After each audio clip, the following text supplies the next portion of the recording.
perlindungan ini terkait kasus yang sebelumnya atau Terusan.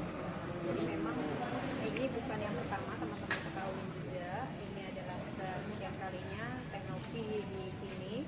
Jadi ini terusan dari kasus-kasus sebelumnya yang kemudian memang kebetulan pada tempo ini bermasalah dengan Pak HK ya. Jadi ini terusan dari kasus sebelumnya yang sekarang sampai di titik terbatas. Oke. Mungkin ada aduan apa terkait kasus yang ini ke LPSK? Aduannya apa? Ya, LPSK tentunya minta perlindungan hukum. Jika diperlukan ada perlindungan fisik ya, pengamanan secara permanen. Jika ada intimidasi, ada potensi-potensi yang dapat membahayakan klien kami, yang seperti ini. Berarti sudah ada kayak semacam ancaman kah sehingga datangi LPSK? Ya, kita kan harus preventif ya. Harus preventif. Artinya tidak harus terjadi dulu, baru kita melakukan perlindungan hukum.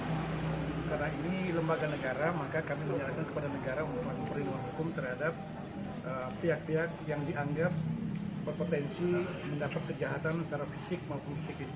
Bang Nyoman, ada rasa khawatir apa sih terhadap kasus ini sendiri? Ya, kami sebagai pihak penasihat hukumnya Teknopi tentu akan memberikan yang terbaik, memperjuangkan seluruh hak hukumnya, baik posisinya sebagai pelapor maupun terlapor. Artinya dalam posisi ini kami menganggap penting dan berguna Teknopi itu dapat perlindungan hukum dari beberapa lembaga termasuk LPSK pada hari ini.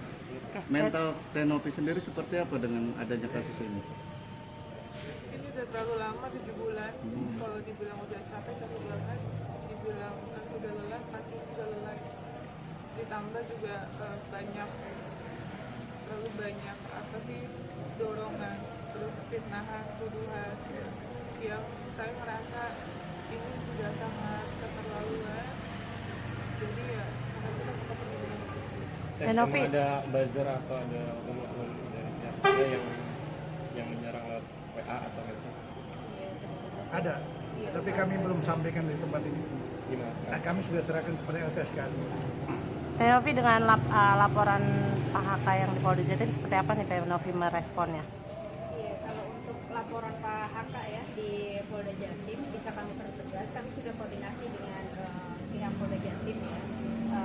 Klien kami tidak dalam posisi terlapor, jadi nama klien kami tidak tercatat dalam data terlapor di Polda Jatim gitu. Jadi tolong jangan menggiring opini bahwa klien kami adalah terlapor di Polda Jatim. Perihal yang di Jakarta seperti apa sih mungkin?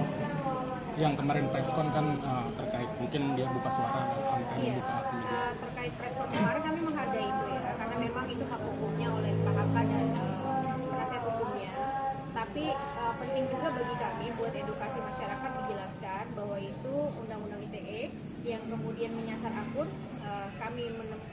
Kita mendapatkan dari edaran media ya, LP itu tidak menyebut akun klien kami Pratiwi Novianti dan juga tidak menyebutkan nama klien kami Pratiwi Novianti gitu.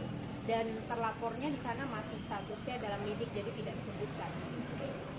Oke, dengan kan baru-baru ini juga katanya ada Giri masih mengurusi perusahaan yayasannya, seperti apa nih Novi menanggapinya? Kabarnya kan karena ada preskon juga katanya. Mungkin dari Teknopi sendiri kan sudah bilang kalau dia sudah bukan ketua yayasan lagi. Iya. Gary tercatat sejak tanggal 13 Februari sudah bukan lagi ketua yayasan. Itu berdasarkan rapat luar biasa Dewan Pembina Yayasan yang mana perihalnya mengenai jawaban dari Kemensos dan juga Dinas Sosial terkait. Jadi itu yang kemudian dirapatkan dalam rapat luar biasa pembina yang memutuskan bahwa saudara Gary digantikan oleh pengurus lain yaitu saudara Karol.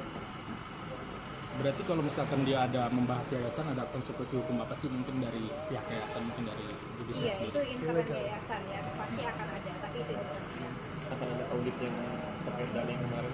Audit sudah berjalan dari yayasan, sudah dari 2 minggu kemarin ya Pak, sudah dari 2 minggu kemarin sudah berjalan dan kita nanti akan menyerahkan audit itu karena memang audit itu dilakukan secara akuntan publik ya secara terbuka, dan kami akan menyerahkan itu ke pihak-pihak terkait yang memerlukan itu. Bu, terkait uang sertifikat itu kepada Terkait uang itu ya, kami sudah meminta klarifikasi terhadap saudara G. Itu sampai hari ini tidak ada jawaban. Gak ada jawabannya ini karena apa, dia menghilang atau udah dikontak atau seperti apa sih? Enggak, kami masih berkomunikasi dengan baik saudara G, tapi tidak dijawab ya. Di read, tapi tidak dijawab. Untuk rencana melaporkan dia, ada rencana ke arah sana gak sih? Kemana? Untuk Ada rencana melaporkan laporan dia. nggak sih untuk melaporkan Gary? Nanti itu dalam rapat pengurus ya. Kalau memang pengurus merasa itu perlu, maka mungkin akan ada. Tapi kalau merasa ini sudah cukup, maka sudah cukup. Tenovi sendiri menyangka sih mas akhirnya bisa sampai seperti ini gitu kan, tadinya mungkin bersama-sama jadi terpisah gitu, cuman karena donasi seperti apa nih mungkin Tenovi? Gak ada yang nyangka, tapi tetap bersyukur apapun itu, berarti Allah sudah membukakan semua. Ada pesan jadi lebih selektif nggak sih dari teman yang terdekat? Lebih selektif lagi, enggak sih, karena saya percaya semua udah ketentuan, jadi nanti perjalannya waktu Allah akan membukakan baik buruknya manusia itu aja. Ada pesan nggak mungkin Tenovi buat Gary atau buat orang-orang yang mungkin menzolimi Tenovi? Stop framing pesannya. Oh iya, stop framing aja sih, jangan blame victim. Terus kita tuh, saya selalu bingung dengan statement-statement orang yang awalnya dekat sama saya, tiba-tiba dia nge-framing dengan bahasa yang dia kelola dan menyakiti orang lain, sedangkan saya aja tidak memberikan statement apapun terkait orang-orang tersebut.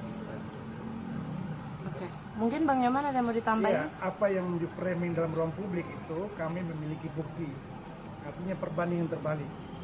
Jadi apa yang disampaikan dalam ruang publik oleh para kelompok-kelompok itu sangat tidak sesuai dengan fakta yang kami miliki. Tapi kami tidak perlu melakukan satu counter attack ya, terkecuali menyalurkan melalui cara-cara hukum. Oke.